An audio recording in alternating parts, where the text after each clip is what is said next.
পোনপ্ৰথমতে সমবেদনা জ্ঞাপন কৰিছোঁ।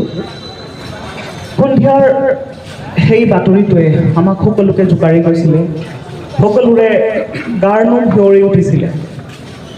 আমাৰ সকলোৰে হিয়াৰ আমঠু জুবিনদাৰ সেই বাতৰিটোৱে অসমৰ নহয়, ভাৰতবৰ্ষৰে নহয়, সমগ্ৰ বিশ্বৰ যিমান অনুৰাগী আছিলে সকলোকে জোকাৰি গৈছে। তেখেতক আমি সদায় ভাল পাই আহিছিলোঁ, সদায় ভাল পাই থাকিম।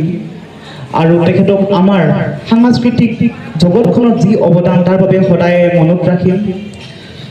তেখেতে অসমৰ প্ৰতিটো সৰু সৰু থলুৱা ভাষাতে গীত গাই গৈছিলে, প্ৰতিটো জনাৰতে গীত গাই গৈছিলে। সেয়া লাগিলে কামৰূপীয়া লোকগীত হওক, বৰগীত হওক, জিকিৰ হওক, বিহুগীত হওক, সকলো ক্ষেত্ৰতে তেওঁৰ অৱদান আছে।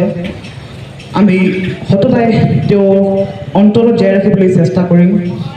তেওঁ সদায় এষাৰ কথা কৈছিলে, মোৰ কোনো জাতি নাই, মোৰ কোনো ধৰ্ম নাই, মোৰ কোনো ভগৱান নাই, মই মুক্ত। সেই মুক্ত আত্মাৰ সৎগতি বিচাৰি আমি সকলোৱে তেওঁক প্ৰাৰ্থনা জনাইছোঁ আৰু মই মোৰ এইখিনিতে সামৰিছোঁ।